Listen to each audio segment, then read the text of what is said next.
eu vou imediatamente, eu preparei um PowerPoint, eu vou passar para ele e vou me apresentar enquanto isso.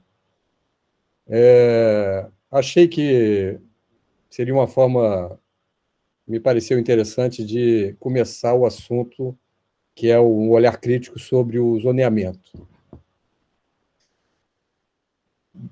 Meu nome, só um instantinho, deixa eu achar meu... Meu nome é Pedro Novaes, eu sou professor do IPUR, sou arquiteto de formação, e a história que eu vou contar começa, na verdade, em Vitória. Eu nasci em Vitória, mas fui criado no Rio. Minha mãe, os pais dela eram de lá e ela teve todos os filhos lá. E ao me formar, eu fiz arquitetura na FAU-FRJ, eu fui morar em Vitória. Achei que seria interessante trabalhar num lugar onde tinha poucos arquitetos e tal. E aí começa exatamente como é que eu vou entrar na nossa história, né? Um pouquinho só.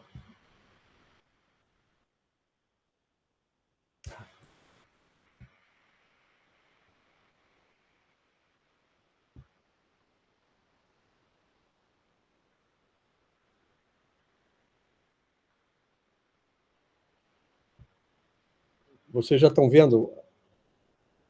Já estão vendo a tela? Sim, porque parece perfeitamente, Pedro. Tá. Zoneamento, um olhar crítico, é o título, não é isso? É isso que dá para ver? Sim, sim. Ok. Bem, opa. Como eu estava falando de Vitória, né? Esse é um mapinha da cidade. Vitória é uma ilha, né? Vocês conseguem ver o cursor aqui andando pela tela?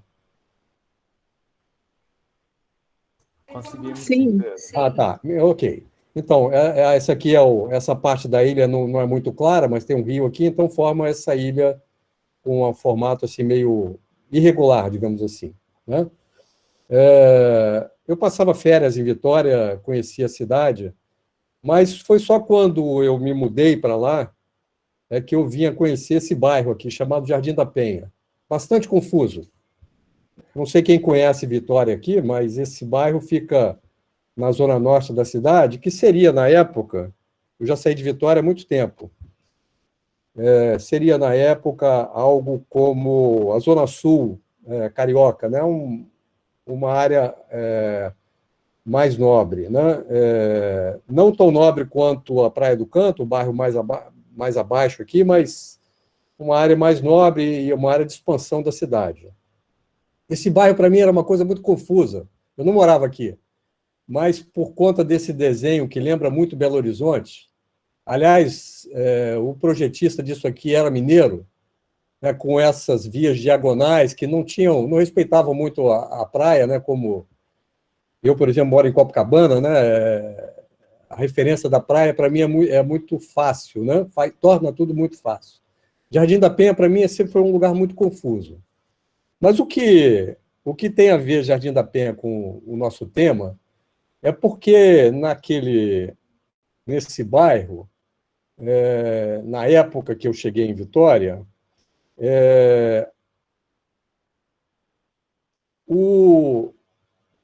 as novas, digamos assim, as imposições advindas do plano diretor que foi publicado em 1984, foi promulgado, né, e publicado em 1984, funcionavam para valer. E era um plano diretor que se pautava por uma hierarquização e funcionalização da cidade. Então, lugar para morar, né, era a área residencial, né? E lugar para trabalhar era, digamos, comercial ou qualquer outra coisa, mas não a residencial. E assim, esse bairro de Jardim da Penha era um local onde os moradores, para fazerem compras de supermercado, tinham que se deslocar de carro, a não ser que morassem perto dos entornos do bairro ou de algumas dessas rótulas, mas só alguns supermercados poderiam, alguns supermercados de um determinado porte poderiam aqui se fixar. De modo que era um bairro, de fato, residencial, e logo, logo, começaram, digamos assim, pressões, não apenas políticas, né, mas abertura mesmo irregular de pequenas lojas, pequenas mercearias. E, bem, esse plano diretor não funciona mais, não vale mais já há bastante tempo, mas a verdade é que ele foi uma maneira que, para mim, me deu, sem ter vivido em Brasília, porque quem vive em Brasília também deve ter uma experiência semelhante, me deu uma clareza muito transparente, digamos assim, sobre o que pode ser o processo de zoneamento. Essa história não é muito bem contada, eu peço desculpas. A experiência foi muito viva, e eu acho que ela me dificulta, e, obviamente, talvez pouco trabalho intelectual, né, não me permitiu contar essa história melhor, né, mas pelo fato dela ser muito viva, eu tendo a achar que eu só falando consigo compartilhar o que eu vi, né? Provavelmente não. Mas zoneamento é uma ferramenta poderosa, digamos assim. Eu vou contar uma outra história. Mas, sim, não, antes de contar a história, porque inclusive eu vou ter que sair daqui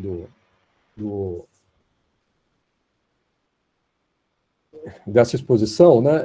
Eu não consegui encontrar o plano diretor de Vitória, mas trouxe aqui algo que eu encontrei na internet, algumas informações sobre aquele plano de 1984. Né? Ele é centrado no zoneamento, né? Zoneamento definido por certas zonas, né? Residencial, comercial, institucional, portuária e especial, né? Bem no sentido clássico de um mix do modernismo com um funcionalismo extremo do urbanismo daquela época. Eu vou, então, sair aqui, porque eu fiz um resumo, eu não sabia que...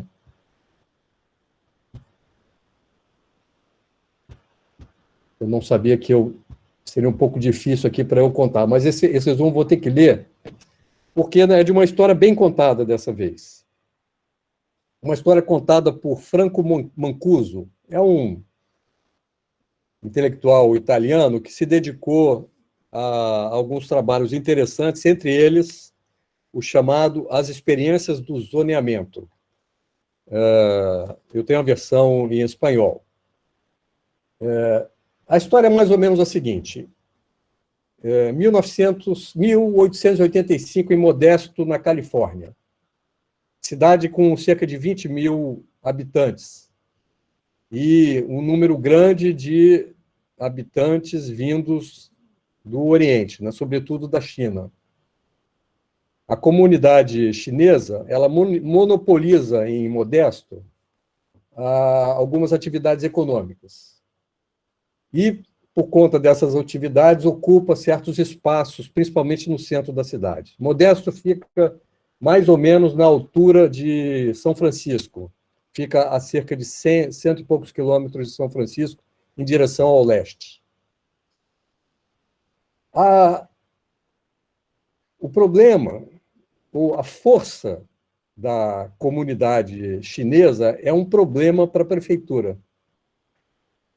Ou, a gente pode imaginar, né, para a elite que está à frente da prefeitura de Modesto. E, para lidar com essa pujança e, digamos assim, algum tipo de impacto que essa força da atividade econômica dos chineses traz sobre os brancos em Modesto, surge uma alternativa que é de enfrentar essa situação de modo indireto. A ideia básica não é agir sobre os chineses, mas sobre as atividades dos chineses e os espaços que eles ocupam. Eu estou contando a história mais ou menos como o Franco Mancuso conta. Acho a história muito boa, e se vocês não gostarem é porque eu não soube contar direito. Ela é falada muito rapidamente na abertura do livro.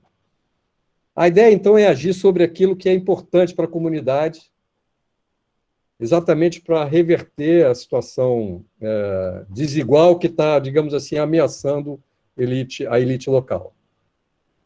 Bem, o que acontece é que os chineses têm monopólio sobre o serviço de lavanderia. E as lavanderias elas ocupam fundamentalmente o centro da cidade. As lavanderias são lugares de encontro da comunidade chinesa, é o lugar para onde um chinês que chega na cidade vai buscar emprego, né? As lavanderias são, de fato, digamos assim, o suporte, né, para pujança ou para alguma visibilidade da comunidade chinesa em Modesto. As lavanderias estão na área central, né? Ainda tem essa. Bem, como é que se lida com essa situação? Começa-se argumentando que as lavanderias trazem prejuízos para a cidade. Primeiro, elas são perigosas, podem pegar fogo, né? Em segundo lugar, elas produzem odores, dejetos que podem ser prejudiciais à saúde do habitante de Modesto. E assim, em algum momento, os vereadores se reúnem e decidem que não mais serão permitidas lavanderias em Modesto, no centro da cidade. A cidade é dividida, então, em duas zonas. A zona central, onde não se pode ter lavanderias, e o sul da cidade, que seria equivalente a uma zona periférica, onde aí sim as lavanderias poderiam se localizar. Há alguma tensão, alguém poderia reclamar por perda de direitos, né? Mas a verdade é que a polícia age para garantir, né, to enforce, né, que seria a palavra em inglês, né, garantir a lei, né, para fazer a lei valer. E, ao mesmo tempo, há outras experiências, por exemplo, em São Francisco, estão acontecendo e que fazem, em última instância, não muito tempo depois, com que a Suprema Corte da Califórnia decida favoravelmente aos princípios do zoning, né, do zoneamento. O que seria, em tese, num país liberal, um absurdo, né? Aliás, planejamento é exatamente a antítese do planejamento público, né, do liberalismo. Achei que essa história, as duas, né, a minha e essa do Mancuso, no caso lá de Modesto, ajudariam a dar uma ideia da força desse instrumento. Eu volto agora, então, para os slides que eu preparei.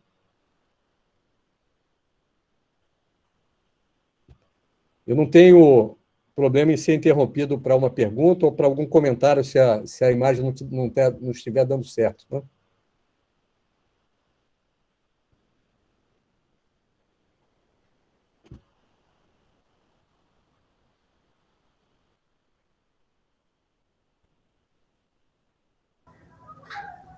Qual o nome do livro mesmo que você mencionou, do Franco? O nome do livro, em espanhol, é pela Gustavo Gili, Las Experiencias del Zoning. Ao final, eu fiz uma referência bibliográfica, coloquei uma referência a bibliografia, né? Você pode ver aí. Você poderá ver. Qualquer coisa é só me pedir também. Obrigado.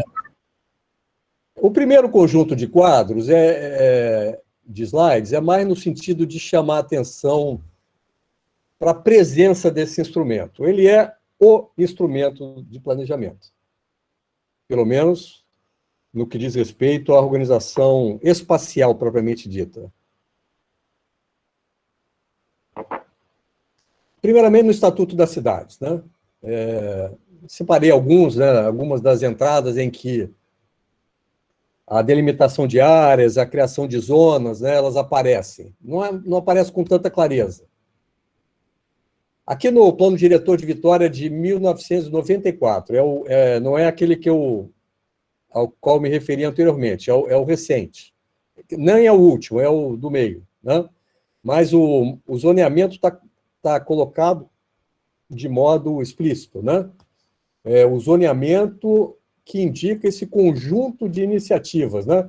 Condicionamento de ocupação do solo, controle de distribuição e implantação das atividades na cidade, definição de áreas que devem ou não ser urbanizadas, áreas que devem ser preservadas e assim por diante.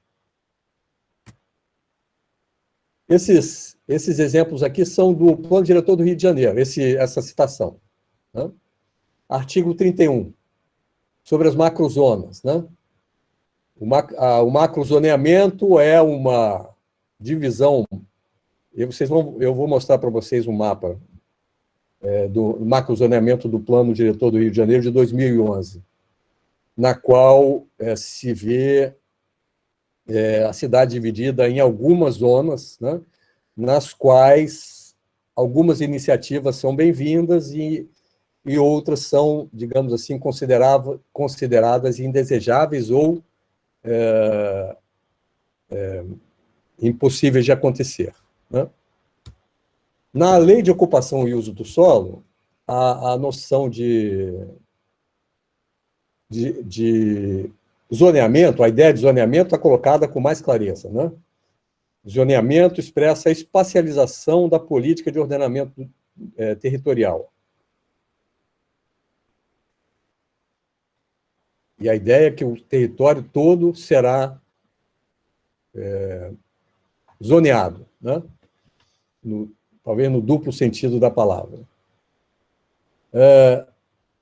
Essa citação aqui eu peguei do nosso colega do IPUR, o Orlando Júnior. Ele coordenou um trabalho que, em 2011, avaliou cerca de 520. A ideia era saber qual era o estado da arte do planejamento dos planos diretores no Brasil, né? Porque, como vocês sabem, o plano diretor é uma exigência, e a partir de 2006, toda cidade já deveria ter um plano diretor. Então, em 2011, se eu não me engano, as datas são essas, o Ministério das Cidades contratou um grupo para fazer um estudo sobre a situação dos planos diretores no país. E eles olharam 520, comparando as informações, a estrutura, etc., né? E me chamou a atenção, por exemplo, essa frase, né? Uma certa centralidade na questão do zoneamento. Eu estou tentando argumentar, por esses slides, né, que o zoneamento é, digamos assim, a característica dominante daquilo que a gente pode eventualmente chamar de plano, né, de planejamento, ou particularmente do plano diretor. Peço licença um instante. Vou deixar esse slide um instantinho só.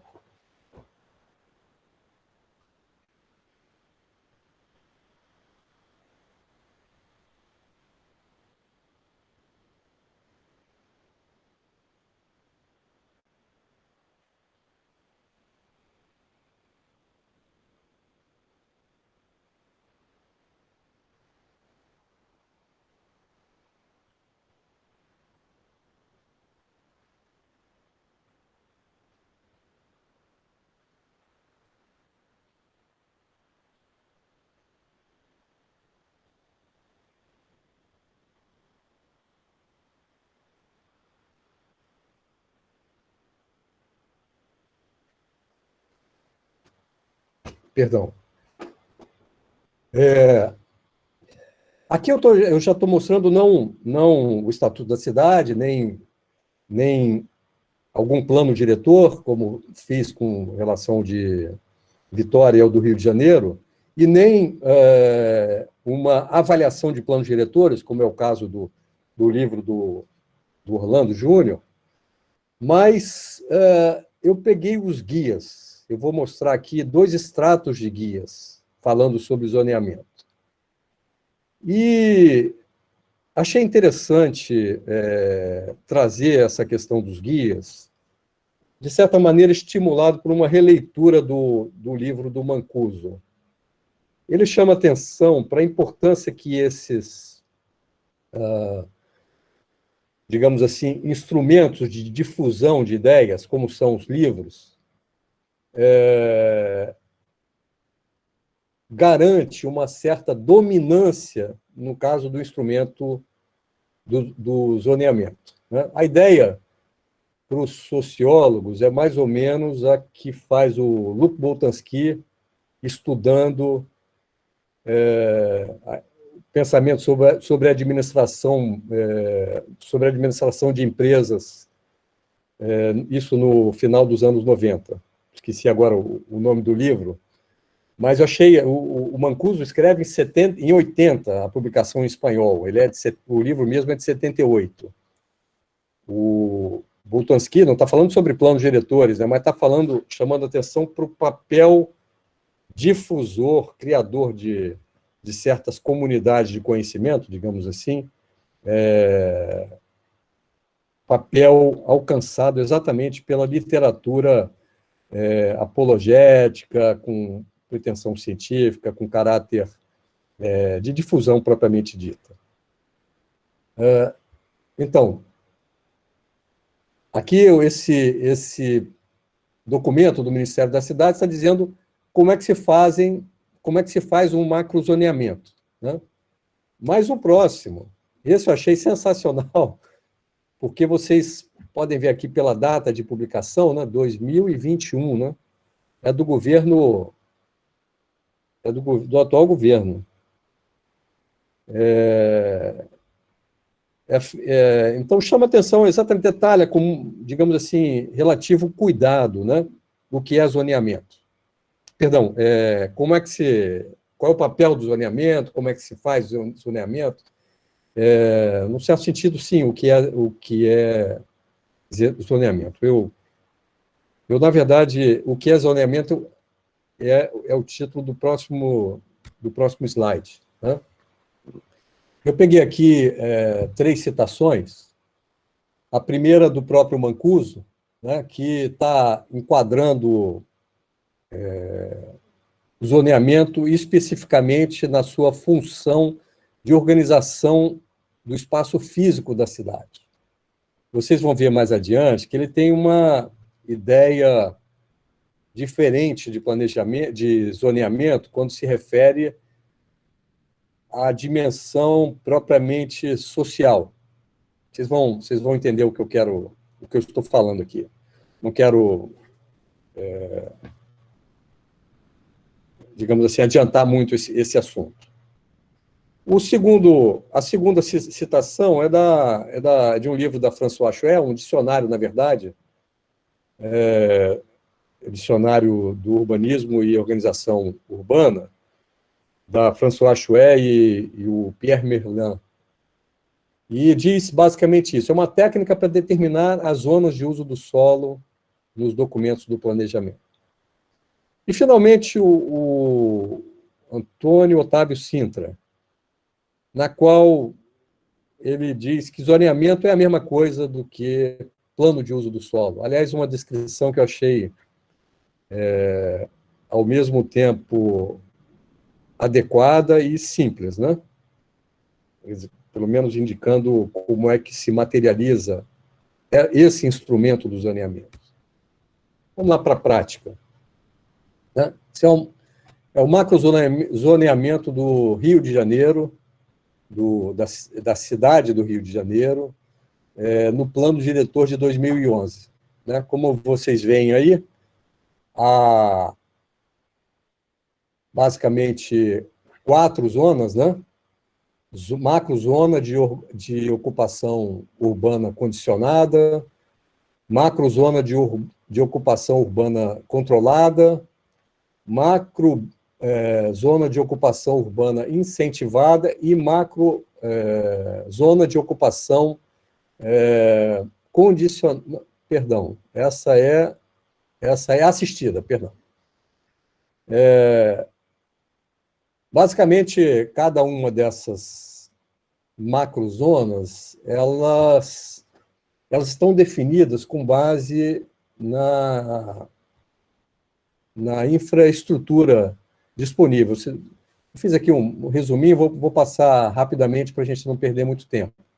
Né? A controlada significa que adensamento, crescimento populacional, etc., né, vão ser limitados. A ideia é que a infraestrutura já está na sua capacidade máxima, né? Sistema viário, né? Adensando demais implicará mais carros, e isso tudo vai tornar mais difícil a vida naquele local. Na ocupação incentivada, obviamente a controlada a gente pode imaginar, se voltar aqui, vamos imaginar, deve ser o centro da cidade, está aqui, ó, urbana controlada, e aqui é centro da cidade, zona sul e... centro da cidade e zona sul, né? Macrozona de ocupação condicionada significa que as coisas vão acontecer desde que haja algum tipo de investimento, né? A intensidade construtiva serão restringidos de acordo com a capacidade das redes, né? Então, vamos dizer assim, pode algo acontecer, mas tem-se que verificar se... pode acontecer em tese, mas tem-se que verificar na prática, né? Como vocês veem aí, Barra da Tijuca. 2011, né, foi a época do PAN, não é isso? Não, o PAN foi em 2007, né? Foi entre PAN e Olimpíada, ou 9, sei lá. Entre o PAN e as Olimpíadas. Bem, por fim, a macrozona de ocupação assistida, como vocês bem aqui na zona oeste do Rio de Janeiro, área com muito pouca infraestrutura, sobretudo se comparado aqui com esse trecho da cidade, né? Da Barra da Tijuca e tal, né? Então, só pode acontecer alguma coisa ali se houver investimentos públicos, né?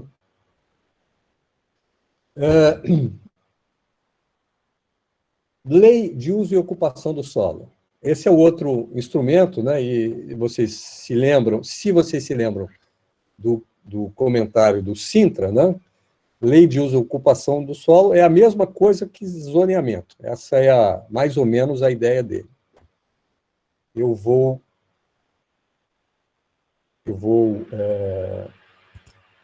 mais uma vez sair daqui para mostrar rapidamente uma imagem. Algumas imagens são os slides da...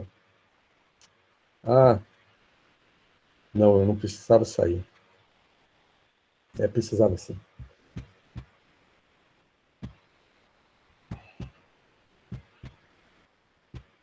Esse é um estudo da Prefeitura, iniciado em 2017, de revisão da Lei de Uso e Ocupação do Solo, da cidade do Rio de Janeiro, né?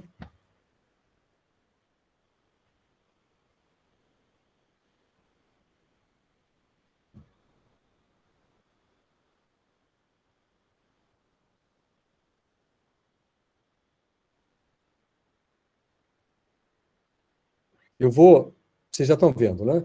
Eu vou passar aqui pelos slides, vou fazer alguns comentários, vou deixar um comentário para o final, mas eu gostaria também, se vocês tiverem o que dizer, eu gostaria que vocês também interagissem aqui, né? Eu gostaria de ouvir comentários sobre os slides, sobre os que eu parar e falar, e sobre os outros pelos quais a gente passar e não houver, que eu, pelo menos, não tenha nada a comentar, né? Esse slide aqui me pareceu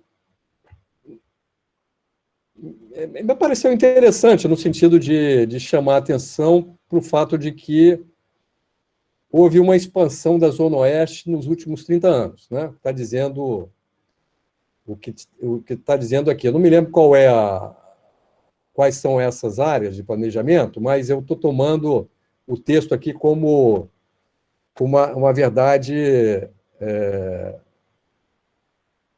uma coerência, uma análise coerente.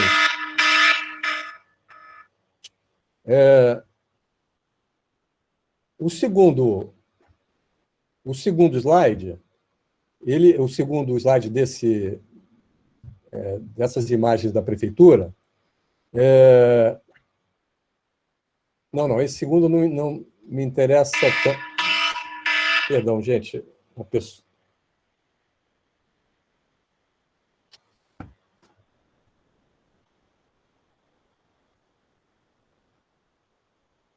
Bem, o terceiro slide, então, esse slide aqui, ele chama atenção para o fato dos bairros que têm o maior número de viagens, né? Pela manhã, né? Centro, as viagens atraídas, a viagem que chega até lá, centro e menor demanda, recebe menos carros, olaria, né? Então, num certo sentido, a gente imagina que nesse grupo aqui, eles estão ofertando carros, né? Está saindo gente para vir exatamente para o centro da cidade. Isso em 2017, né? Logo após as Olimpíadas, né? Aliás, essa aqui, especificamente, 2010. Aqui, 2016, ano das Olimpíadas.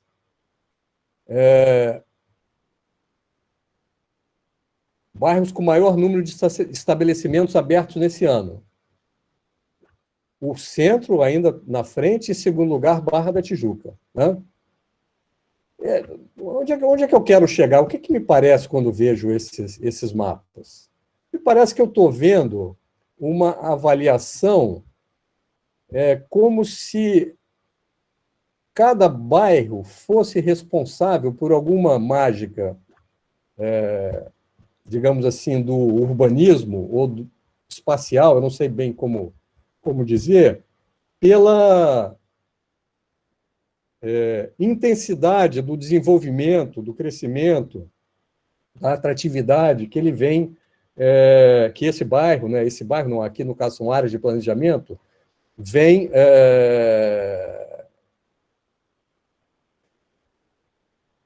ganhando, digamos assim, né? E, na verdade, voltando aqui ao primeiro slide, desculpem a forma um tanto corrida aqui de passar os slides, mas aqui processo de expansão para o oeste dos últimos 30 anos. Esse é o slide mais honesto, me pareceu, de todos esses que nós vimos. Né? Porque, ao falar de expansão, eu estou supondo que sai de um lugar, quer dizer, sai do leste e vai para o oeste. Perfeito. Né? É uma expansão, é uma direção e há, então, portanto, uma relação entre partes da cidade. Mas esses mapas aqui, que têm certamente o seu valor, né? Eles apresentam, na análise que aqui aparece, apenas como, digamos assim, cada um desses itens aparecem como qualidades próprias de cada um dessas áreas, né? Ou aqui, de fato, são bairros, né? Qualidades próprias desses bairros e não necessariamente como uma condição relacionada à posição do bairro no conjunto de relações que articula diferentes bairros, né? Não dá, obviamente, para imaginar... por exemplo, aqui faltaria certamente um gráfico para saber dos bairros de menor renda, quantos vão para o centro da cidade, né? Porque aí nos daria para imaginar que o centro só tem essa demanda porque, talvez, vou chutar aqui, olaria, saúde, meia, Meia já não é, não tanto, né? Mas alguns bairros aqui não têm as condições de infraestrutura, né? Não tem um investimento público, não tem uma série de elementos que pudesse torná-lo, digamos assim, subir um pouquinho a barra de cada um desses bairros. Eu não sei se eu estou sendo claro no meu comentário, eu só estou tentando de chamar a atenção para o fato de que falta uma perspectiva relacional. Aqui parece que a ideia é que os bairros podem ser analisados por eles mesmos, né? Obviamente, esses gráficos aqui ajudam a entender as demandas de infraestrutura viária, por exemplo. Mas, e o bairro propriamente dito? Eu invoco e termino, então, esse comentário aqui sobre esse documento da prefeitura, chamando atenção para um texto do Bourdieu chamado Efeitos de Lugar. Não sei, os que já leram, acho um texto assim, muitíssimo interessante, muito simples, 7 páginas, curtas, letras grandes, mas que chama atenção exatamente para isso. A realidade de um local não pode ser analisada apenas pelo local, né? E sim na relação que esse local tem com os outros locais. E eu adianto, eu vou ver se eu consigo... tá. Esse eu adianto o grande desafio do zoneamento, né? É como, efetivamente, pensar relações e não a substância dos lugares. Deixa eu voltar ao slide onde estávamos. Era esse aqui do macrozoneamento, né? Perdão. Então, eu passo em seguida... Desculpa, eu estou... Rafael, como é que eu estou no horário? Eu desliguei o meu celular e fiquei sem relógio. Sim, vai fazer 40 minutos de tá. apresentação. Vou adiantar aqui, né? Tá dentro do meu plano. Bem, eu não sei se dá para fugir de zoneamento, até porque não fiz ainda críticas muito significativas, né? Acho que elas, se aparecerem, estão aqui nesse quadro, mas também acho que é difícil fugir do planejamento quando a gente está pensando na questão propriamente espacial do território, né? Mas as ideias, as críticas básicas e o livro do Mancuso, ao qual eu me referi recentemente, ele é muito interessante, é uma crítica muito bem feita, muito cuidadosa, ainda que, vamos dizer assim, relativamente datada ao planejamento, ao zoneamento, perdão, mas aqui eu coloquei na ordem de prós e contras, né? O pró é que ordena, né? Ordena aquilo que parece caótico, né? O contra é que subsume, ou, na verdade, ignora realidades, né? Ordens que são, muitas vezes, percebidas pelos planejadores como desordem, né? Situações que são, vamos dizer assim, que não se enquadram no padrão dominante, na ideia dominante de ordem, né? Ordens percebidas como desordem e também que, frequentemente, impõem certas noções de ordem sobre uma situação dada, né? A outra coisa, obviamente, a rigidez excessiva. Era o caso do exemplo que eu dei no início, lá de Jardim da Penha, em Vitória, né? Do lado positivo, uma das ideias é uma certa garantia de conquistas sociais, ou ambientais, ou sociais, ou culturais, talvez econômicas, né? Mas isso é muito claro quando a gente pensa eu não vou entrar em detalhes aqui, eu não vou explicar como se faz zoneamento, eu não tenho nem essa... não acho que seja tão difícil, e talvez seja porque não valorizo muito a prática aqui, eu estou querendo chamar atenção para o sentido da coisa, né? Mas a zona de especial interesse social, né, é um tipo de divisão do território surgido, pelo menos ganhou visibilidade no Brasil com o Estatuto das Cidades, e definia, estabelecia certas zonas que eram protegidas, vamos dizer assim, do ataque de interesses imobiliários, né? Que, como vocês sabem, né, e isso fica evidente no exemplo de Mancuso, lá sobre Modesto, na Califórnia, né, o planejamento estava servindo a uma elite, né, pelo menos a elite política da cidade, né? E assim estabeleceu-se a divisão que as lavanderias saíram do centro da cidade, de Modesto. Então, se tradicionalmente a ideia de planejamento, é assim que se pode colocar, serviu, pelo menos no Brasil, né, para definir quais eram as áreas da elite, e eu me lembro, já em várias vezes, eu ouvi a Emília Maricato comentando do fato de que muitas cidades, né, como o Rio de Janeiro, por exemplo, as áreas de baixa renda, favelas, etc., não eram nem mapeadas, né? Eram achuradas nas plantas dos planos diretores ou nas plantas dos cadastros municipais, né? E a ideia do zoneamento como servindo ao interesse coletivo é quando o zoneamento estabelece condições para que determinadas das áreas se mantenham, né?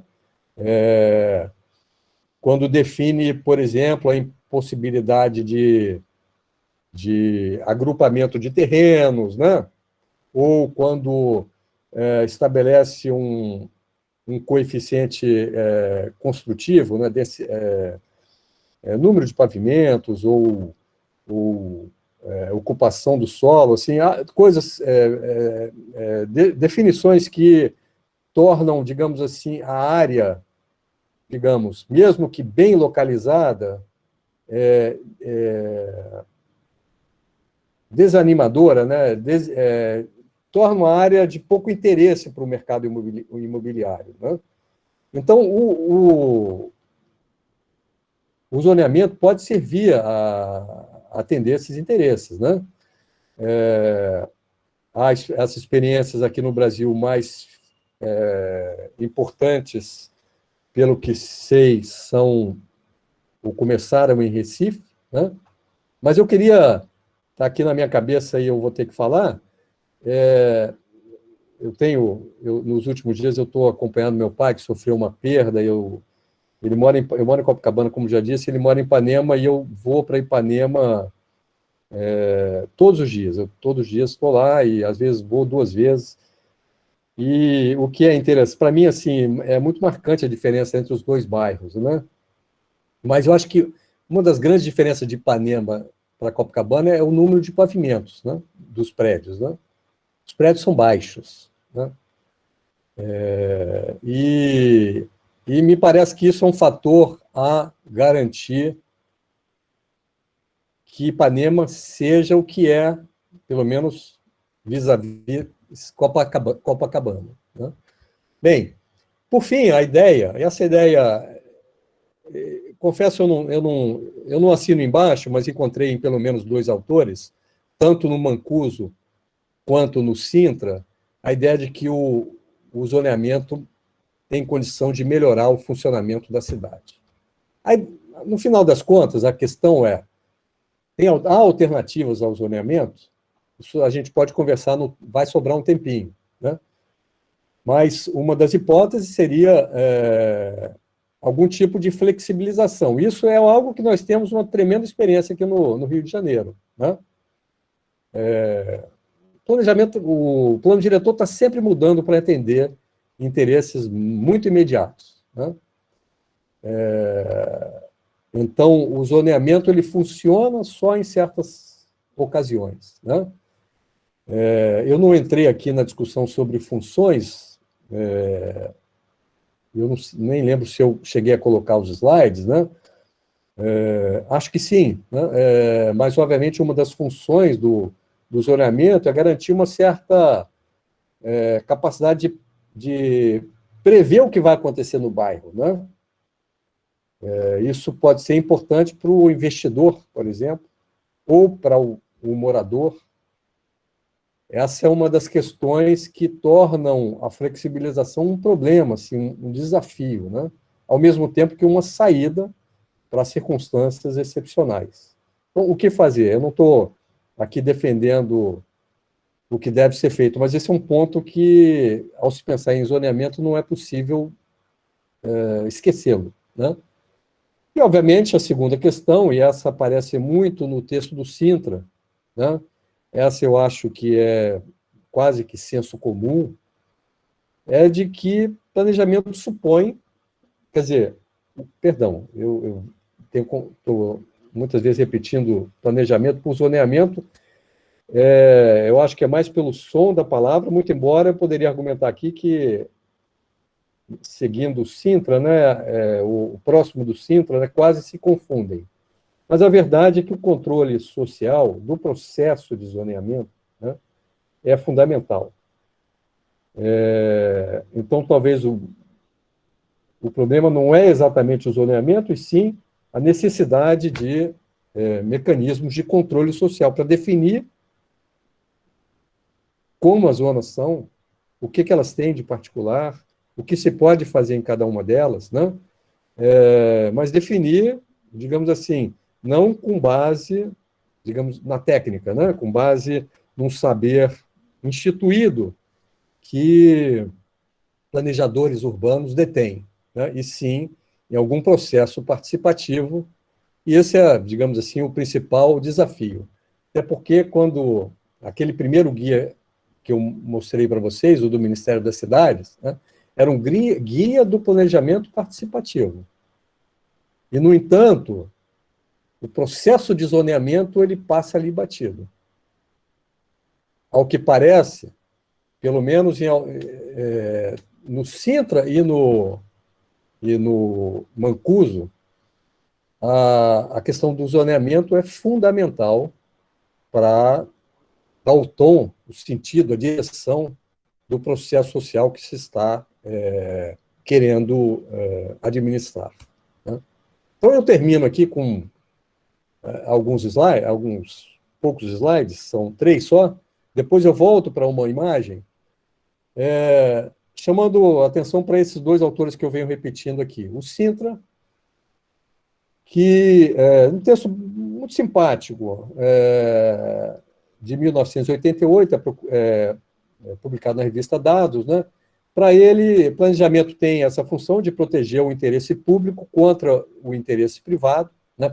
Planejamento não, perdão, zoneamento, né? E não permite, em sua perspectiva, uma política redistributiva, né?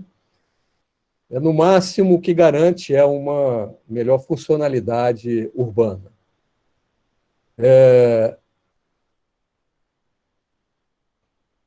O Mancuso, eu não sei se vocês conseguem ver, eu não consigo ver se a frase está inteira, mas basicamente o que ele diz aqui, eu deveria ter marcado, eu acabei esquecendo de marcar, né? É que planejamento é um instrumento de controle social, que não está sob controle da sociedade, né? É um processo de controle social em que o zoneamento aparece como uma fórmula autorizada, quer dizer, que ganha autoridade por parte da comunidade dos planejadores. E esse efeito de autoridade é um mecanismo que ajuda a controlar forças, ao controlar ou estabelecer controle sobre forças sociais, né? Basicamente essa é a ideia.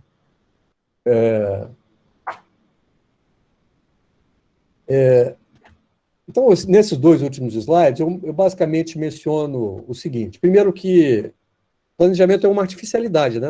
Perdão, zoneamento é uma artificialidade, muito embora vocês viram naqueles gráficos da prefeitura, aquelas informações todas, né?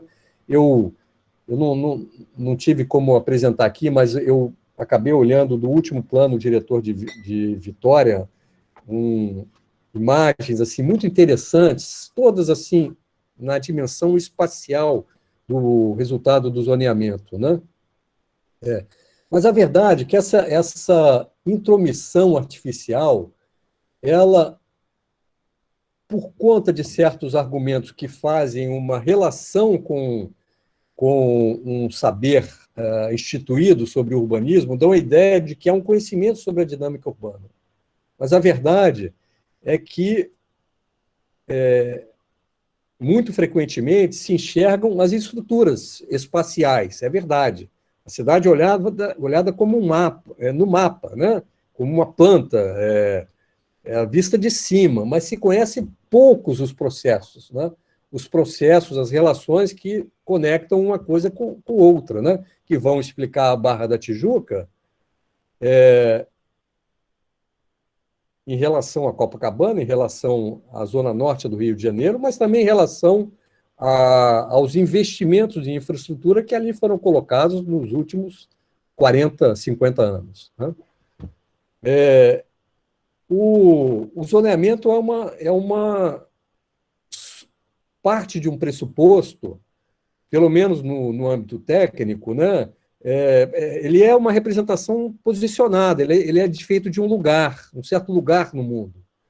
E os problemas que ele resolve são, vamos dizer assim, que essa representação espacial ao qual ela se dirige, ao qual ela problematiza, tem a ver com a posição dos que constroem aquela representação no mundo.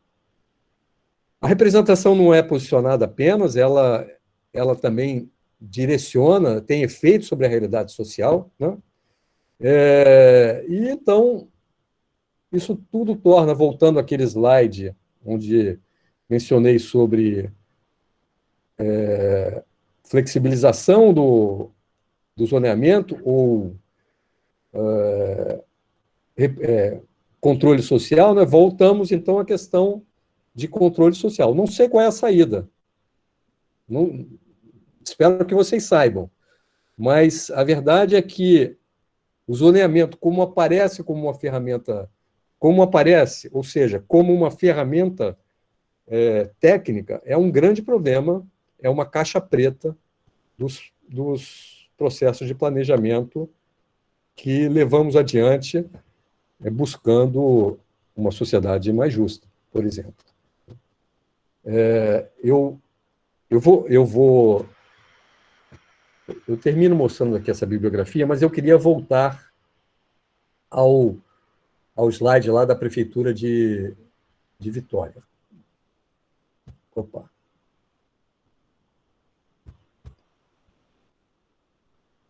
Poxa, eu não estou conseguindo.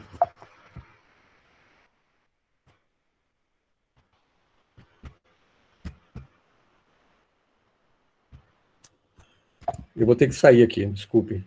Mas eu preciso voltar nesse...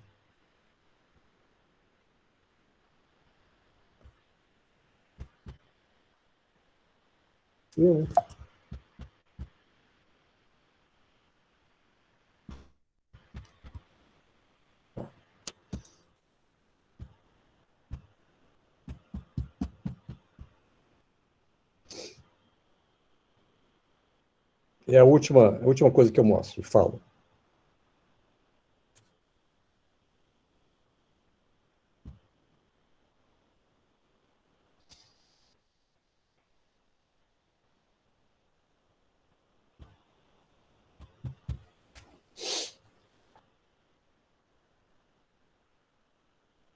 Eu só queria fazer o seguinte comentário. Se vocês virem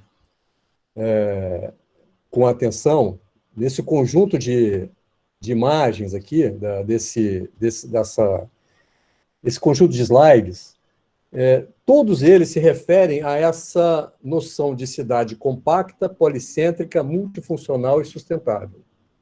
O meu argumento aqui, onde eu quero chegar, é que, de fato,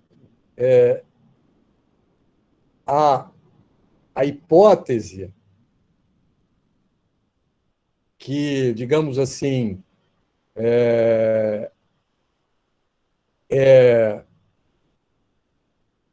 levantada para pensar a cidade, ela se confunde com os dados que deveriam confirmar ou, eventualmente, negar a hipótese. Né? Mas aqui não. Aqui a noção de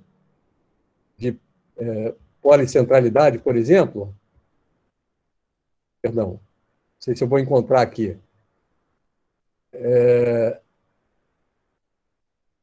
Quando a gente vê, por exemplo,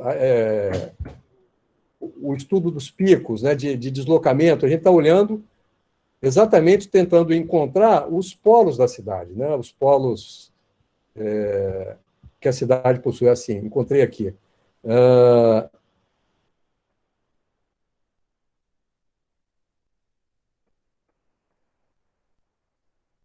E o plano acaba sendo, então, digamos assim, uma forma de... isso que eu estou tentando falar e concluo agora, uma forma de fazer valer de um modo, obviamente, coerente com as informações coletadas em campo, aqui, centros e subcentros, né? De fazer valer nessa realidade, quer dizer, essa não é a realidade, essa já é uma interpretação da realidade.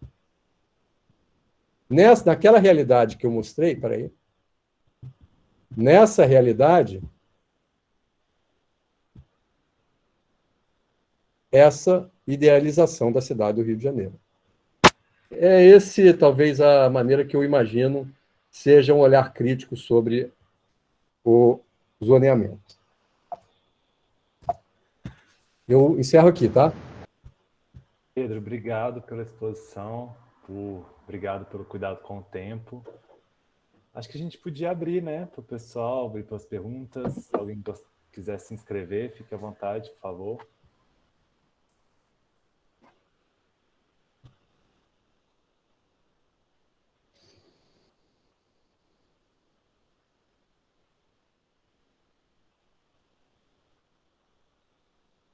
Por favor, Julieta. Julieta se inscreveu. Se você quiser abrir seu microfone, fica à vontade. Senão, você pode escrever no chat e eu repasso a pergunta para o Pedro. Oi, Pedro. Tudo Oi, bom? Julieta, que prazer. Que prazer te encontrar aqui. Muito Legal. bom.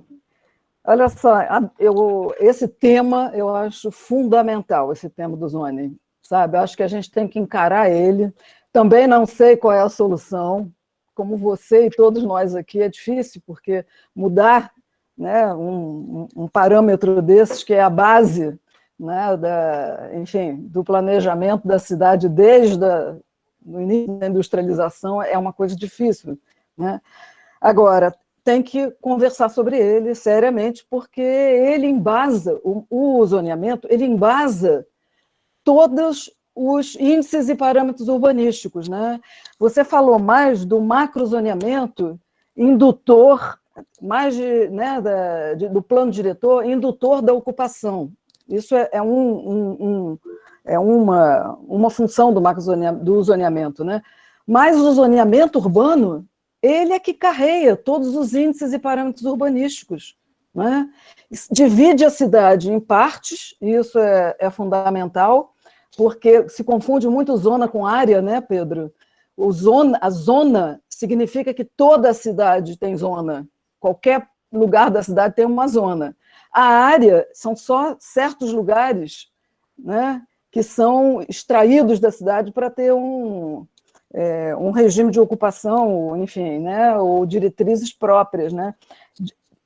Essa diferença, tanto que aqui no Rio, em vez de chamar de ZEI, chama de AIS, né? Área de especial interesse, porque quando você fala em zona, você está dividindo tudo. Né?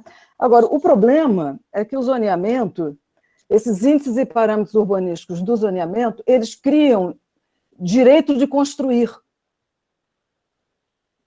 o empresariado, entendeu?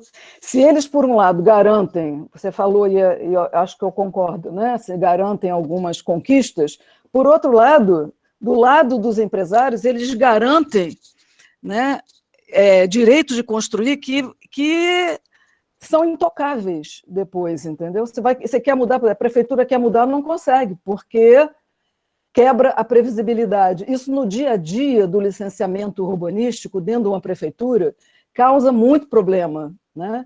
Porque quebra, como você falou, a cidade vira um desenho, né? A relação, por exemplo, entre ocupação e intensidade da ocupação do solo e intensidade das vias da rede viária e do trânsito são totalmente desconsiderados, né? Porque o zoneamento, por exemplo, aquele zoneamento que em Botafogo, né, que está acabando com o trânsito em Botafogo, você não consegue, e tantas áreas da cidade, eu estou dando esse exemplo, mas tantas áreas, né? Aquilo ali não tem como resolver, porque o zoning daquele lugar diz que o direito de construir do empresário, assim, né, é de o volume tanto, e você não consegue botar abaixo. Quer dizer, não tem um efeito momentâneo na hora do licenciamento, entendeu? Até tem um efeito assim, para o técnico da prefeitura, mas ele é muito limitado, porque tem sempre o recurso do empresário imobiliário dizer que está quebrando a previsão e ele não pode trabalhar sem previsão. Enfim, é um problema, principalmente esse zoneamento que carrega os índices e parâmetros urbanísticos de volumetria, de gabarito, de índice de aproveitamento, IATs, né? São todos em cima disso. Então, só esse comentário que eu queria fazer, porque ele não tem também, outra coisa, ele não tem efeito cumulativo, né? O zoneamento estabelece, por exemplo, escolas num bairro como Botafogo, né? Se o zoneamento diz que pode ter escola, se você diz assim, não, agora para por aqui, não pode dizer, porque ele criou um direito, né? Então, uma coisa é você dizer, pode ter uma escola, outra coisa é você abrir a possibilidade de escola para todo o bairro, entendeu? Então, esses são os problemas que é muito difícil, para a prefeitura é difícil controlar. Desculpa se eu falei muito, mas é porque... Acho que foi legal, gostei. Eu vou falar alguma coisa depois. Eu respondo, Rafael, o que eu faço? Bom, a gente Interajo? tem mais um inscrito, Tomás, se você quiser responder os dois ou conversar um pouco com a Julieta, depois responder o Tomás, quando você ficar mais à vontade. Então deixa eu vou responder, Tomás, só um instantinho, eu vou responder a Julieta pelo seguinte, é porque eu anotei aqui, vou me confundir se eu não responder agora, mas aí depois que eu fizer essa resposta, eu posso juntar, as perguntas podem ser juntadas. Mas, Julieta, não, eu não tenho nem... eu, quando fiz essa exposição, eu, basicamente, reagi a uma... O Fabrício quem escolheu o tema para mim. E eu achei interessante, mas eu não sabia que eu ia achar tão interessante quanto eu achei. Assim, num certo sentido... ele me surpreendeu ao reler, sobretudo ao reler o Mancuso, né? Eu não tenho nada assim eu entendi, acho que você dá uma ideia muito clara quase que do dia a dia, né, de uma secretaria de urbanismo, né, alguma coisa assim, né, dos problemas que esse processo o processo de zoneamento faz surgir, né? Eu somaria aos comentários que você fez a respeito por exemplo, do interessado, do agente imobiliário, aquela ideia de quando ele compra na baixa e vende na alta, vamos dizer assim, quando ele consegue fazer com que um índice de aproveitamento né, seja mudado depois dele comprar, adquirir o terreno, por exemplo. Né, só acrescentaria esse detalhezinho. Então, mas afinal, eu falei aqui 1 hora, praticamente. Eu falei sobre o quê? O que eu gostaria de ter falado, melhor dizendo, o que eu tentei me centrar. Eu não imaginei nem olhar a cidade tanto pela disputa ou por um dos lados do valor de uso e valor de troca, né? Eu não estava tanto centrado nisso, e mais no ato arbitrário do zonear, né? De estabelecer a divisão mágica que torna o meu lado da rua de um jeito e o outro lado da rua de outro, vamos dizer assim, né? Que garante sombra no lugar onde eu vou à praia,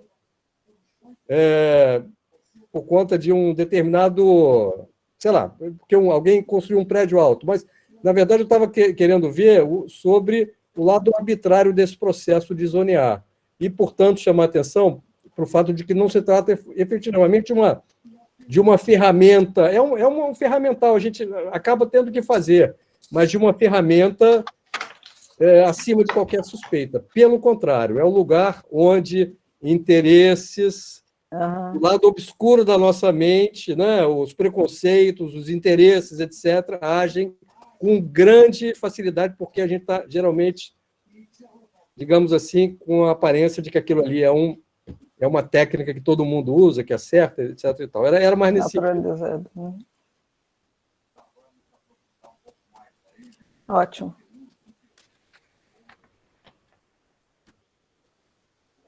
A pergunta do Tomás, né? Posso fazer? Por favor, Tomás. Então, vamos lá, gente. Bem, antes de qualquer coisa, queria agradecer, né, pela aula. Muito esclarecedora, né, de uma clareza solar. Agora, a questão é que eu coloco, na verdade, eu estou até formulando aqui também para mim, é que você faz uma provocação em relação às soluções para os problemas colocados, né, do zoneamento, né? Se a gente tiver a resposta, por favor, que fale, né? E eu mesmo não tenho nenhuma. Mas fiquei, assim, instigado com o seguinte, esse instrumento do zoneamento, ele claramente é uma ferramenta utilizada em diversos países, né, nas culturas mais variadas possíveis, inclusive você citou a China, né, do outro lado do planeta, né, que também usa. Embora as culturas sejam diferentes, eu imagino, né, eu suponho que os problemas eles possam, em algum grau, terem alguma semelhança, assim, não que sejam idênticos, mas em alguma coisa eles podem se parecer, né? Embora as diferenças culturais. E aí eu fiquei, então, curioso se você saberia dizer sobre o estado da arte, né? Das possíveis soluções que surgem para esses problemas em outros países, sobretudo nos países do sul global, né? Eu vi que você mencionou ali a pesquisa do estado da arte dos planos diretores do Brasil, mas assim, eu fiquei curioso, né, instigado a saber como que essa situação se dá, principalmente nos países do sul global, que eu acho que estão mais assim, são mais nossos irmãos em termos de problema, em termos de, enfim, tem um aspecto mais parecido com o nosso, né, um comportamento. Enfim, é isso. Obrigado. Obrigado.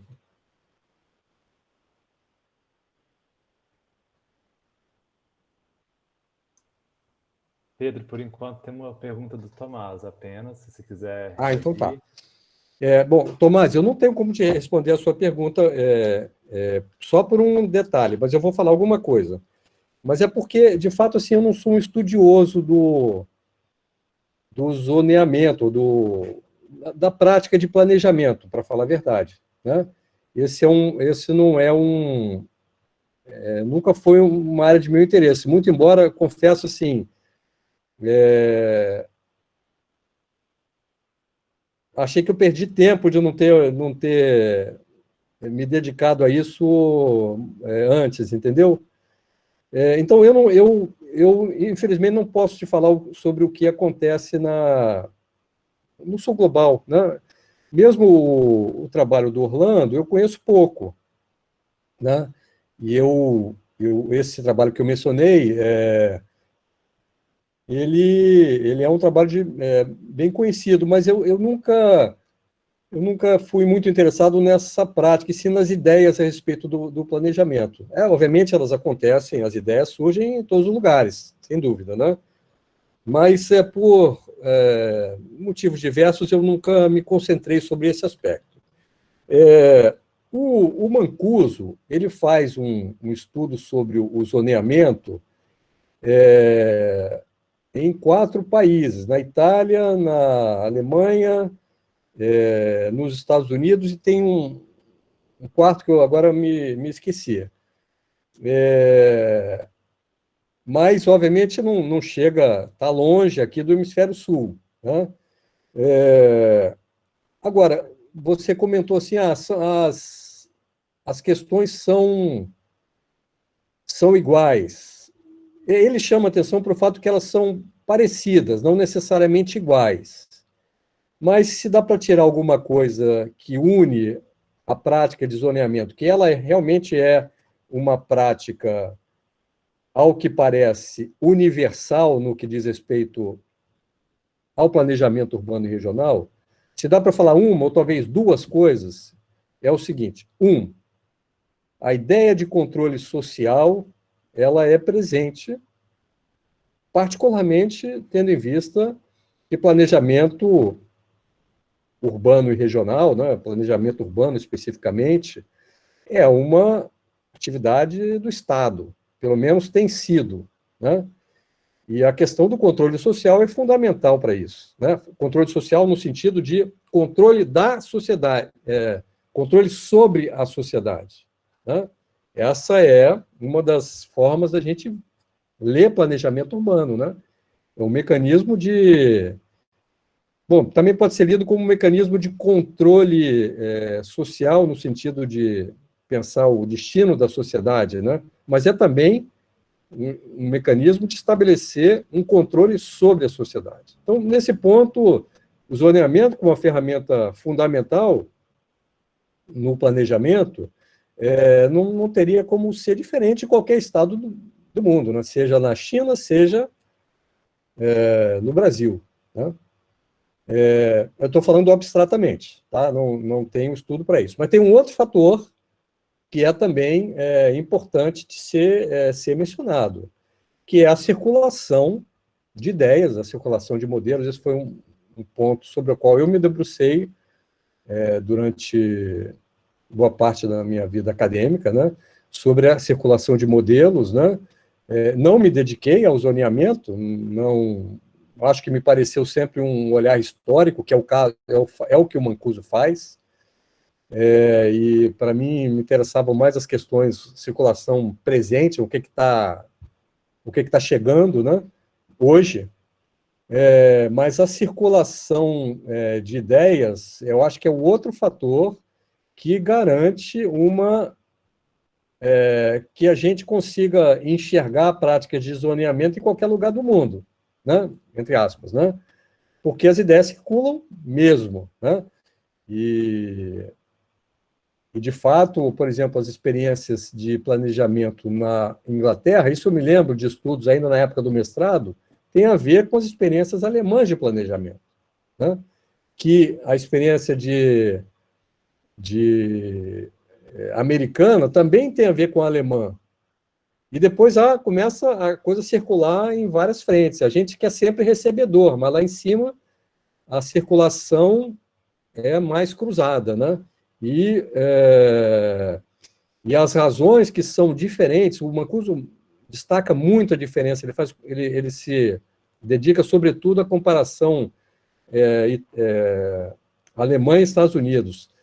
As situações são diferentes. Acontece que quando os modelos começam a circular, as diferenças são, digamos assim, colocadas de lado, elas são tornadas menores, né? E aí vai interessar o que é efetivamente o que pode ser traduzível para uma outra realidade. Só para encerrar e dar um exemplo e encerrar, eu posso falar com mais propriedade sobre planejamento estratégico. Planejamento estratégico, quando chegou no Brasil, era uma ideia sensacional para quem estava tentando implementar as práticas por aqui. E veio junto com uma série de ideias, algumas que combinavam e outras que eram ajustadas à realidade brasileira. Por exemplo, a ideia de que planejamento estratégico prescindia o planejamento de uso do solo, né? Estou falando do modelo catalão quando veio para o Rio de Janeiro. Então, se pensava que não era necessário mais pensar planejamento, uso do solo.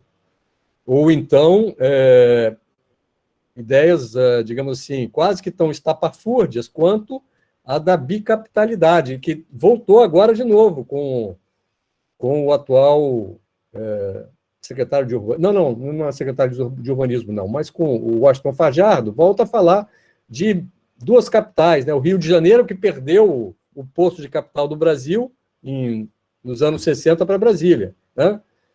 Mesmo discurso que acontecia na Catalunha, né, quando, de certa maneira, desafiava a centralidade, Barcelona desafiando a centralidade madrilenha. Em suma, essas são as duas coisas que me parecem comuns. O interesse pelo controle social e a circulação de ideias que chega a todos os lugares.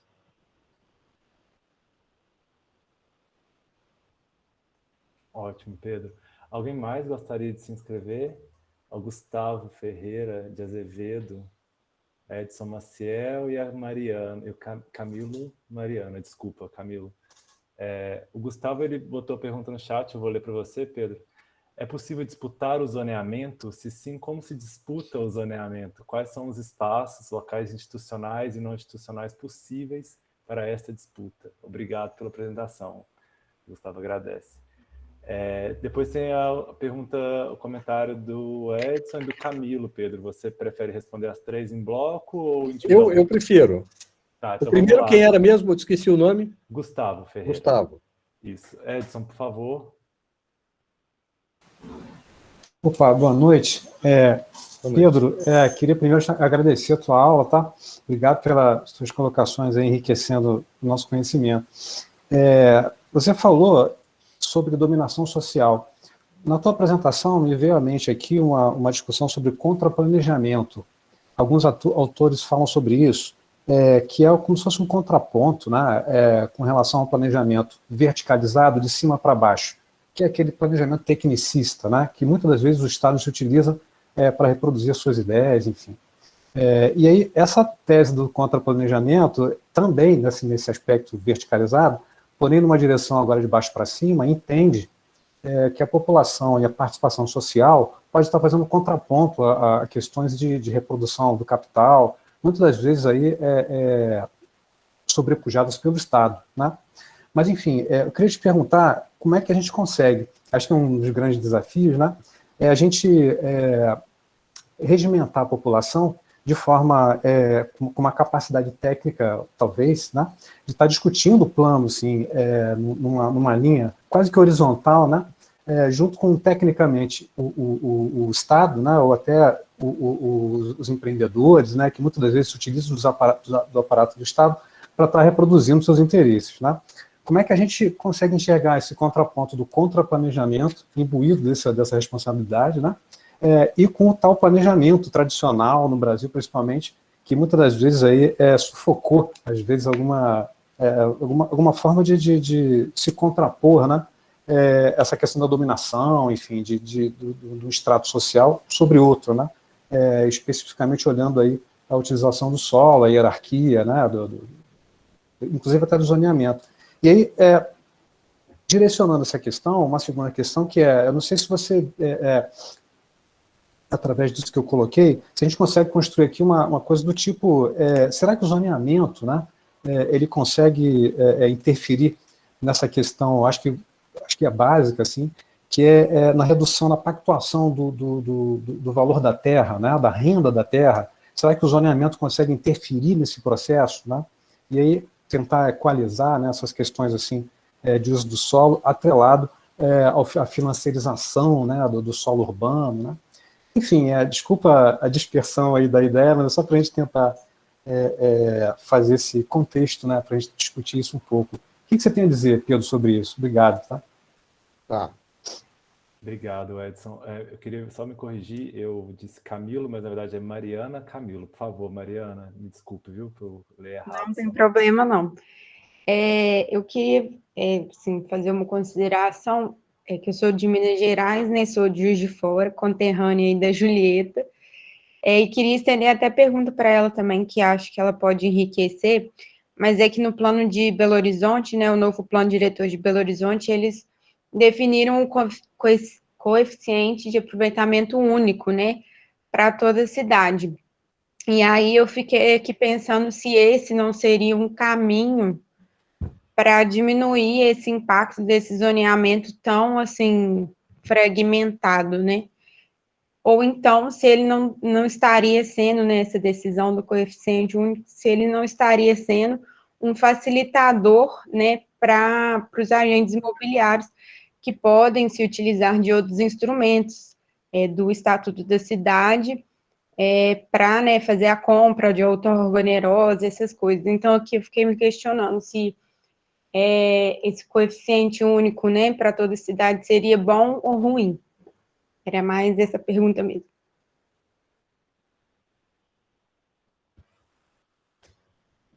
Posso falar? Por favor, Pedro, são essas 3.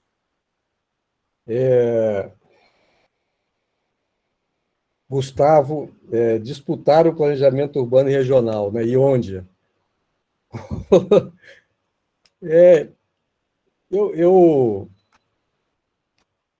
Eu sou um professor, né? Assim, eu acredito no valor da crítica. E eu acho que a crítica é produtiva, mesmo quando ela não é acompanhada de soluções, né? Portanto, eu, de partida, diria que eu não entendi, não me lembro se você, Gustavo, perguntou se deveria ou se poderia, né? Mas eu diria que deveria e poderia, seja lá qual foi a sua pergunta, ser disputado. Agora, o onde vem a outra questão, né? Obviamente, o onde seria pelas forças sociais que têm condição de estabelecer uma disputa, não tem outra forma, né? Aí não é um professor, nem que eu fosse o professor, né? São as forças sociais que têm que levar isso adiante, né? E aí o lugar vamos dizer assim, na rua, no sentido de nos espaços públicos onde o tema aparece, né? Não tenho como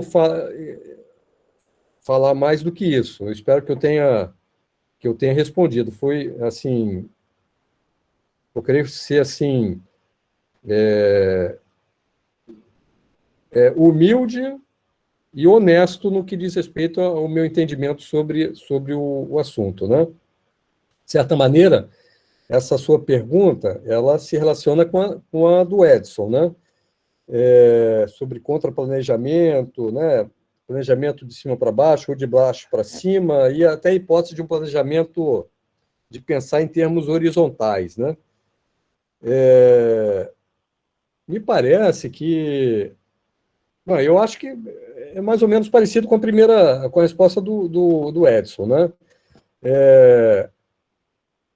Mas eu vou voltar. Eu sou arquiteto de formação, acho que eu falei isso no início, e sempre gostei, quando descobri, na época tinha acabado de ser publicado no Brasil, o livro da Françoise Chouet, e até hoje eu leio assim até com alguma frequência esse livro, eu sempre descubro coisas novas.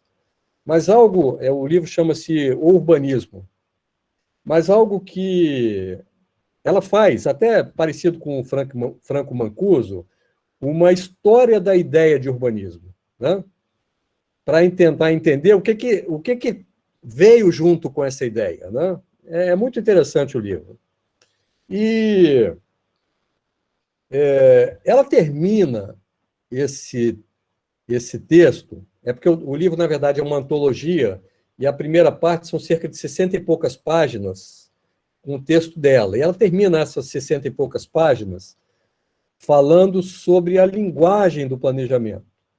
Ela está, se não me engano, já fazem uns 3 anos que eu li da última vez, mas, se não me engano, ela está chamando a atenção para a importância de uma linguagem que não seja uma linguagem técnica, erudita, que seja uma linguagem, vamos dizer assim, popular, né? Bem nesse sentido que você sugere da horizontalidade, né? Que, até onde conheço, a experiência que eu ouvi falar, eu não conheci pessoalmente, mas me impressionou muito, e até hoje eu penso nela, é uma chamada Ceará Periferia, em Fortaleza, em que eles criaram a ideia do curso de planejador urbano popular, ou planejador popular, alguma coisa assim, isso, sei lá quantos anos atrás, né? Na qual os técnicos estavam ali meio de assessores, mas a decisão era dos sujeitos desse processo, né? Obviamente, o outro exemplo é o Vila Autódromo, né? Mas o Vila Autódromo teve muita participação das universidades envolvidas, né? Porque, de certo modo, a população que era muito ativa estava, digamos assim, era demandada para essas questões propriamente políticas, né? Das disputas com o prefeito, com guarda civil, e assim por diante, guarda municipal, perdão, e assim por diante, né? Bem, para falar, voltando ao Ceará Periferia, é a ideia assim que talvez seja uma forma romanceada, né? Mas é a ideia que eu acho assim que sempre que eu imagino alguma coisa, eu penso nela. Eu não sei, é igual como o exemplo que eu dei aqui do plano diretor de Vitória, eu sei o que ela, digamos assim, ela mexe comigo, mas eu não sei explicar muito bem porque eu não a frequentei, eu não participei dela, mas eu imagino que seja possível e creio que é desejável, é necessário que busquemos horizontalizar isso, porque planejamento, em geral, significa pensar o destino da sociedade. Planejamento urbano é a mesma coisa, tratando isso em termos territoriais, né? Não tem, assim, não faz sentido deixar na mão de, digamos assim, políticos profissionais, ou, pior ainda, de técnicos, né? Então, eu, de certa maneira, não sei, eu não estou respondendo a tua pergunta, estou me posicionando a respeito da inquietação sua, né? Com relação ao zoneamento e financiarização, etc. e tal, eu acho, claro, que na teoria dá. É claro que é um instrumento poderosíssimo, como foi o exemplo que eu dei, os 2 exemplos, né? O de Modesto, né? Que botou os chineses para correr do centro da cidade, e o exemplo de Jardim da Penha, né, que fez com que começasse uma espécie de, sei lá, desobediência civil, até que a coisa acabou mudando, né? É um instrumento poderoso. O problema não é o instrumento, o problema é justamente o fundamento, o apoio social que esse instrumento tem, né? Então, porque a gente sabe, não adianta você resolver que tal área vai ser zoneada de tal modo. Mas se o setor de construção civil, por exemplo, perdeu naquela batalha, vai ganhar na outra. Então, ela vai ser zoneada desse modo que é, digamos assim, facilitador da cidade, valor de uso, mas daqui a pouco tempo vai virar facilitador da cidade, valor de troca. É uma guerra constante. Então, a pergunta eu responderia sim. Sim, ele tem algum poder, mas não tem sustentabilidade,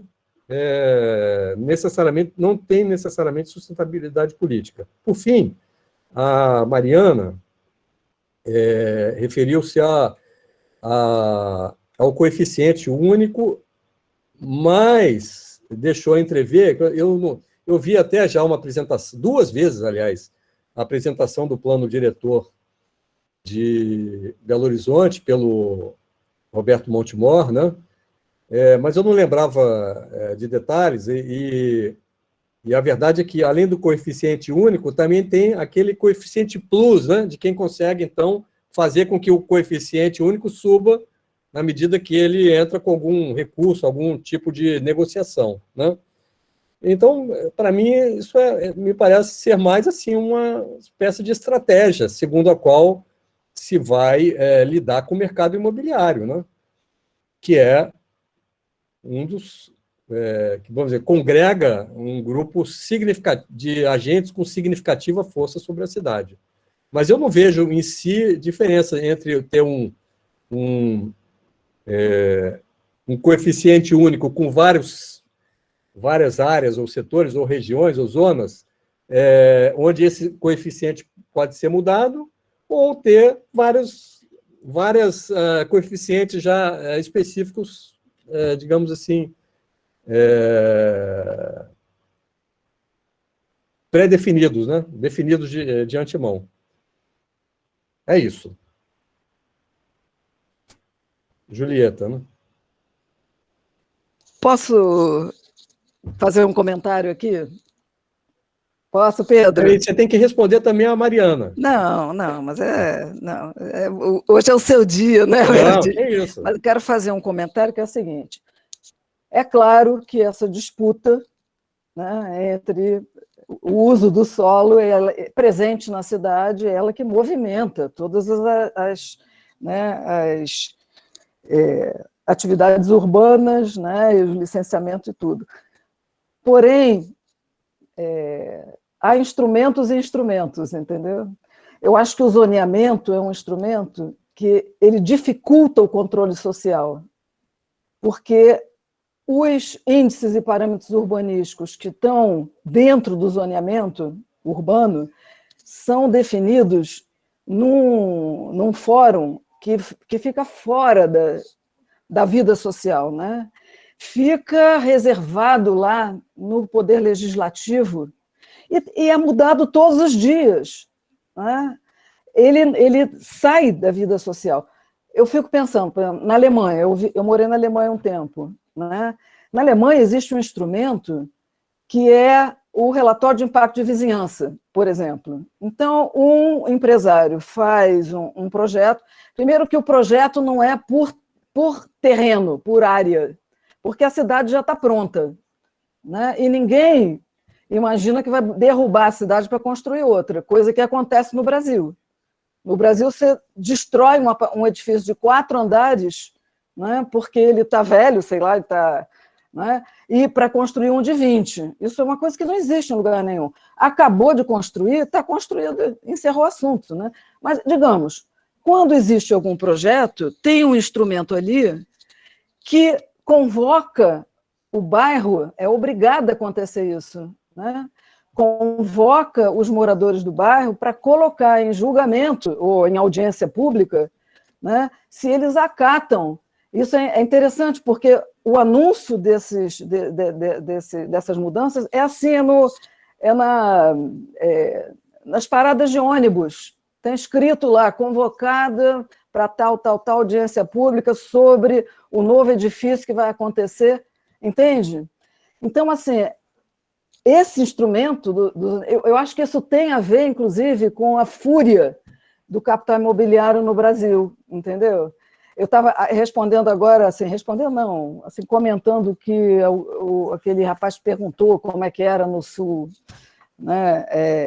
Como é que era isso em outros países e tudo mais, né? Eu acho que no Brasil, quer dizer, eu acho que é mais ou menos consensual que o mercado imobiliário no Brasil é feroz, comparativamente a outros países, né? E tenho a impressão que os instrumentos têm a ver com isso.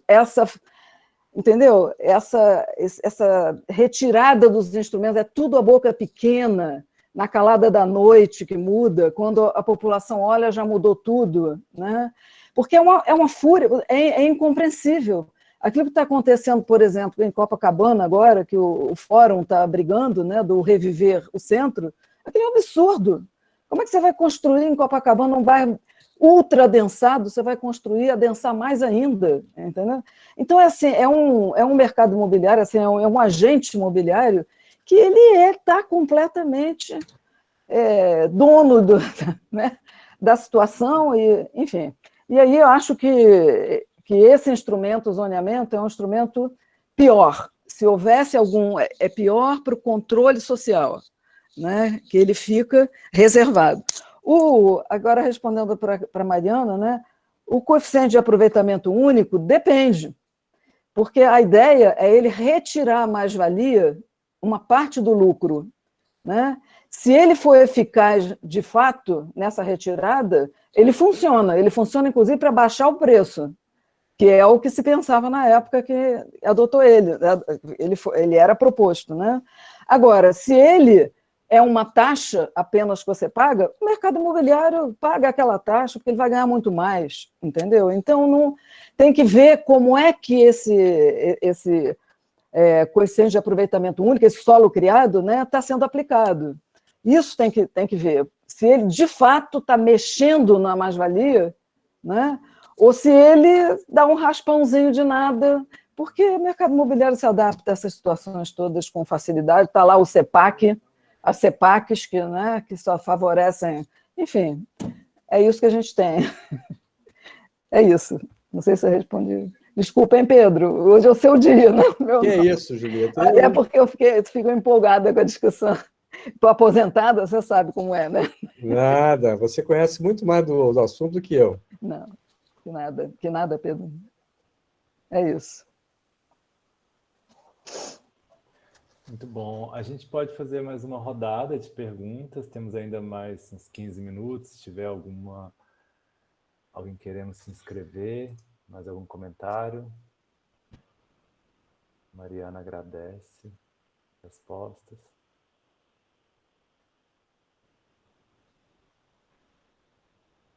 Bom, o Edson quer falar, por favor, Edson. Oi, gente, tomei a liberdade de falar de novo aí, não sei se tem alguém inscrito. Bom, Pedro e Julieta, a Julieta fechou agora aqui, né, aproveitando que a Julieta colocou.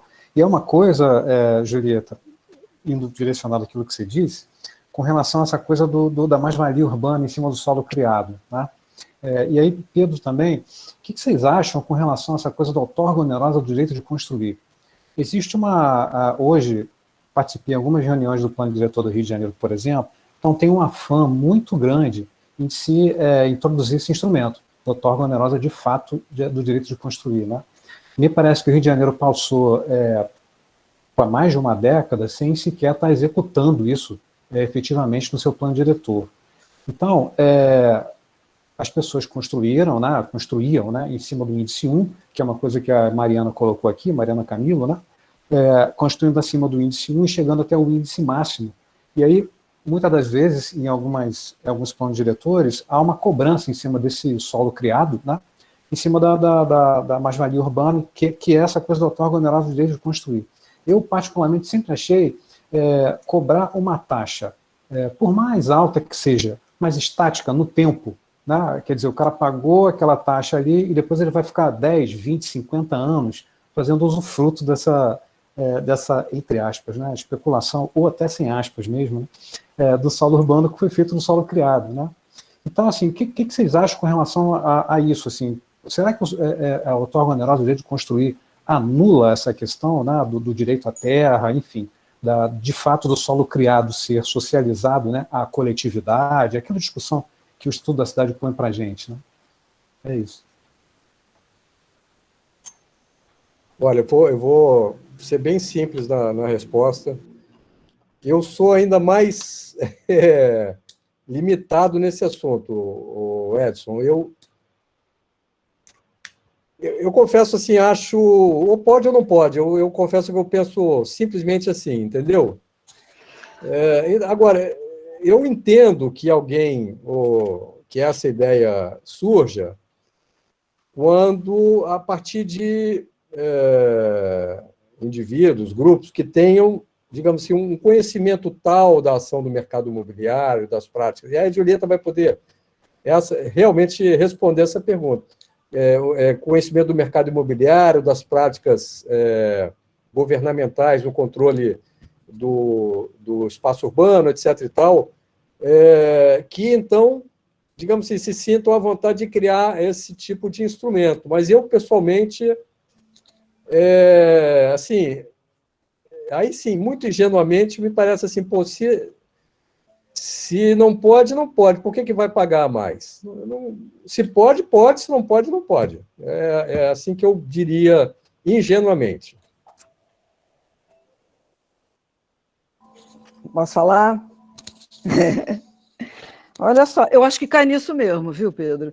Porque o problema todo começou, tem que ver historicamente, né, como é que chegou aí, né? A ideia era o princípio redistributivo, né? A ideia era solo criado, retirar a mais-valia, inclusive se acreditava que com o uso, com a aplicação, né, desse instrumento do solo criado ao longo do tempo, o preço já ia baixar, entendeu? Que teria um efeito sobre o solo urbano que essas mais-valias, né, esses preços absurdos, essas valorizações absurdas que tem no Brasil, que são absurdas. Você compara com qualquer outro país, não é assim, né? Isso diminuiria, reduziria, se você extraísse uma parte desse mais-valor, né, diminuísse a possibilidade desse lucro exacerbado, porque é um lucro exacerbado, né? É um lucro que, na verdade, esse lucro está vinculado aos fatores de localização, né? E a pobreza também, cá para nós, né? Porque você cria bairros superpoderosos, ricos e de uma valorização muito grande, artificialmente, porque a desigualdade social é imensa. Então, né, quem tem poder de compra quer morar nos bairros, enfim, tudo isso importa também no valor da terra, né? E o solo criado, ele poderia, isso, na verdade, nunca foi experimentado até o final, mas a ideia que se tinha é que ele teria um efeito a largo prazo, que ele ia subtraindo essa mais-valia, diminuindo esse exagero de lucro, né?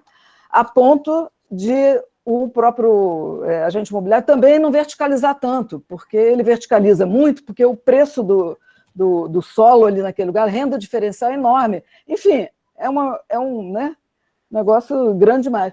Mas daí a ideia era essa, e esse princípio, essa ideia se baseava num princípio redistributivo, que esse dinheiro viria para o Estado, né, para aplicar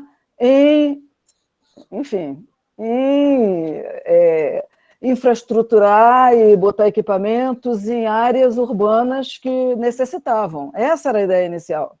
Isso se inverteu completamente a ordem desses fatores, né?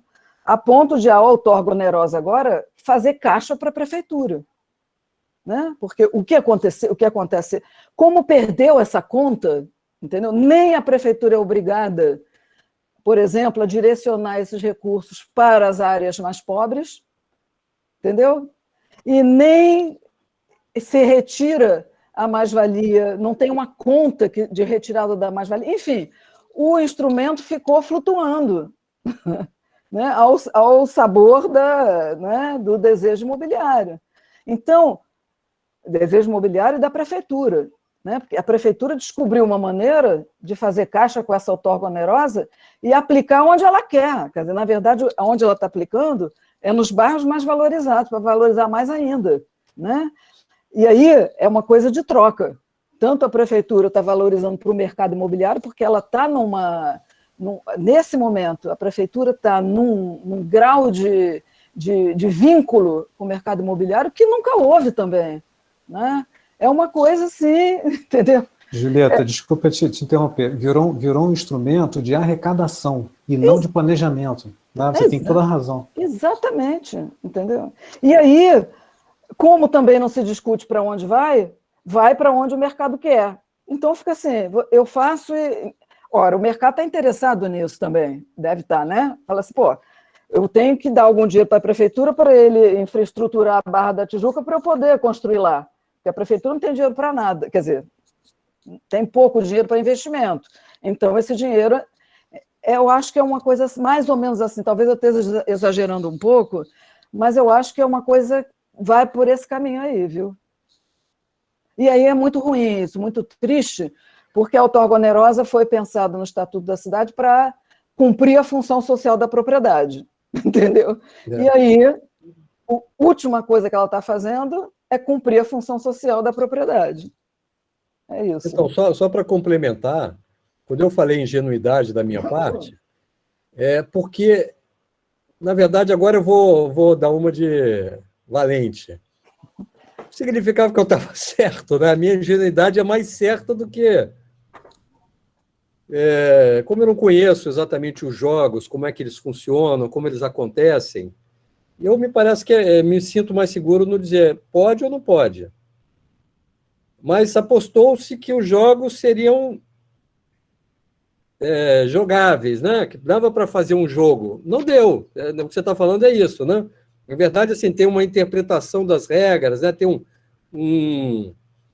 detalhes que estão no entorno do jogo imediato da interpretação da lei, né? Que é o caso aí do exemplo que você disse do uso do dinheiro pelo prefeito, vamos dizer assim, né? Pela prefeitura, mas no sentido dos interesses que o prefeito quer fazer valer, que demonstram que, no final, a atitude mais ingênua, mas também a atitude mais precavida, talvez faça mais sentido.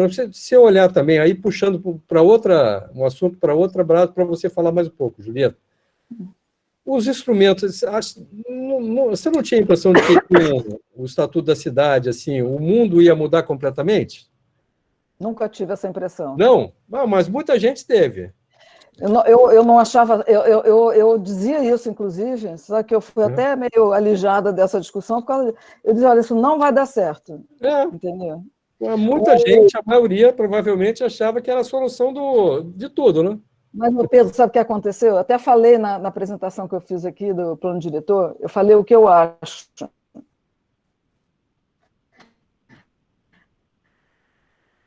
O Estatuto da Cidade foi feito... Eu gostei de ter falado aquilo, porque eu formulei uma coisa que eu pensava. O Estatuto da Cidade foi... Oi, está ouvindo? O Estatuto da Cidade, ponto. Eu não ouvi mais. Não? Oi?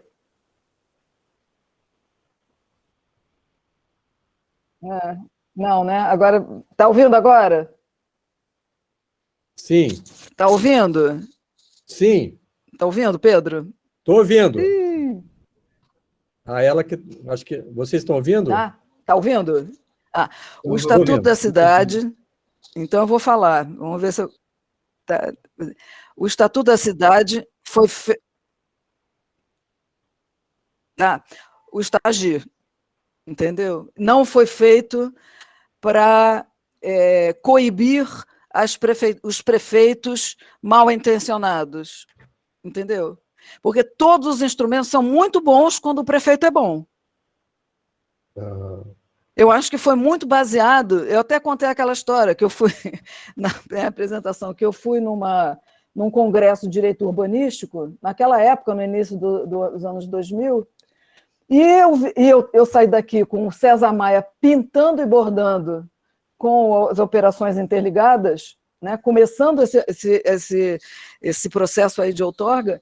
Cheguei lá, eles estavam comemorando a operação interligada, né? Por quê? Porque o prefeito era Olívio Dutra e ele estava conseguindo fazer coisas muito boas. Mas ele é um ótimo prefeito, pô. Quer dizer, ele era um prefeito do bem, assim, querendo, né, fazer... Entende? Então, assim, o Estatuto da Cidade não... assim, não estou fazendo nem crítica.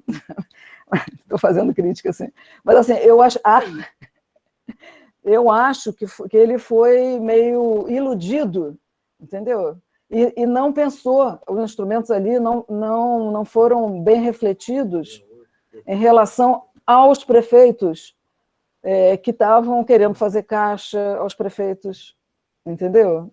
Entendi. E aí pegaram CEPAC, o Pedro. CEPAC foi criado no Estatuto da Cidade, entendeu? O Torgo Onerosa, né? Esses instrumentos que eu, sinceramente, acho que difícil. Bom, o primeiro problema foi logo atrelar o plano diretor, os instrumentos todos da reforma urbana ao plano diretor, né? Foi o primeiro, né? Assim, aquela coisa que está na Constituição Federal. Na Constituição Federal, que a propriedade atinge a sua função social quando atende ao plano diretor. Aí foi foi o primeiro problema. Porque, imagina, os planos diretores que tem por aí, entendeu? Claro que não. A inscrição era a propriedade social a propriedade atinge sua função social quando redistribui. Não é? Quando atende a população, aos moradores, e redistribui a mais-valia, né? As mais-valias urbanas. E mudou completamente. Então, daí para frente, o negócio complicou, porque ficou tudo atrelado a plano diretor, depois o Estatuto da Cidade, é difícil. Agora estão até discutindo isso, né? Porque o Estatuto da Cidade está fazendo 20 anos. Então, tem vários debates, né? Eu vi alguns debates lá da Hermínia, o Edésio Fernandes, né? Que o pessoal... a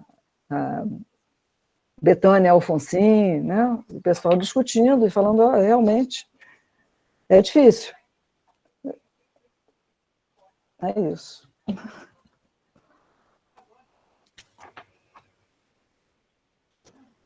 Podemos encerrar, Rafael?